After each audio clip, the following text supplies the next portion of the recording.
शिव पुराण की अद्भुत कथा अर्धनारीश्वर का रहस्य। बहुत समय पहले की बात है जब संसार के सारे देवता, आर्षि और तपस्वी एक ही प्रश्न में उलझे थे। सृष्टि की मूल शक्ति कौन है? क्या यह ब्रह्मा है जो रचना करता है, विष्णु जो पालन करता है, या शिव जो संहार करता है? लेकिन इस प्रश्न से भी बड़ा एक और रहस्य उन्हें सताने लगा। क्या स्त्री शक्ति केवल सहायक है, या वह स्वयं सृजन की मूल है? क्या शिव अकेले ही पूर्ण हैं, या बिना शक्ति के वे भी अधूरे हैं? इन प्रश्नों का उत्तर जानने के लिए सभी देवता ब्रह्मा जी के पास पहुंचे।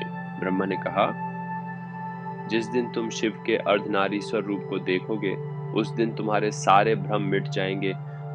अब आते हैं कथा पर। एक दिन देव अर्षि भृंगी, जो शिव के परम भक्त थे, कैलाश पर्वत पर पहुंचे।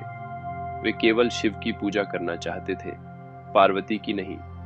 जब उन्होंने केवल शिव की परिक्रमा करनी चाहिए, पार्वती ने रोका और कहा, यदि शिव ही तुम्हारे ईश्वर हैं तो मैं उनकी अर्धांगिनी हूँ। मेरी पूजा के बिना उनकी पूजा अधूरी है।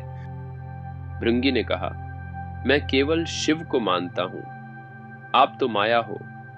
और उन्होंने केवल शिव की परिक्रमा करने की हठ कर ली। अब शिव मुस्कुराए।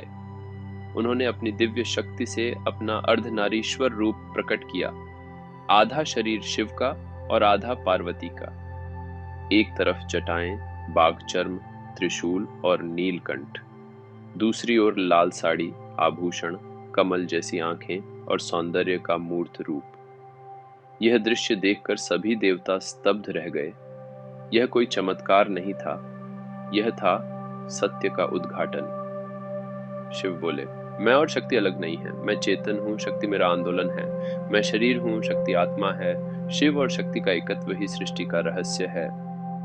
अर्षि भृंगी तब भी केवल शिव की परिक्रमा करने को अड़े रहे, तो उन्होंने अपना शरीर सूखा लिया कि पार्वती के अंग को स्पर्श न करना पड़े। शिव ने उन्हें फिर भी आशीर्वाद दिया और उन्हें एक तंतु कीट का रूप दिया, जिससे वे केवल शिव के चारों ओर घूम सके। लेकिन तब से यह स्थापित हो गया कि जहां शिव हैं वहां शक्ति अवश्य होगी, और जहां शक्ति है वहां शिव भी। इसलिए ही तो कहते हैं, शिव बिना शक्ति शव हैं। कथा की सीख। स्त्री और पुरुष दोनों एक दूसरे के पूरक हैं, कोई छोटा बड़ा नहीं। अहंकार चाहे किसी भी दिशा में हो, वो भक्ति के मार्ग में बाधा है। शिव का अर्धनारीश्वर रूप केवल आधा स्त्री और आधा पुरुष नहीं, वह है पूर्णता का प्रतीक, जहां शक्ति और शिव एक साथ निवास करते हैं। आज भी जब कोई कहता है कि सृष्टि का संतुलन बिगड़ रहा है, तो समझ लो, शिव और शक्ति के बीच संतुलन डगमगाया है। तो अगली बार जब शिव की मूर्ति देखो, तो आंखें सिर्फ उनके त्रिशूल या जटाओं पर मत टिकाना। उनके आधे अंग में शक्ति भी बसती है। वो नारी जो स्वयं मोक्ष है,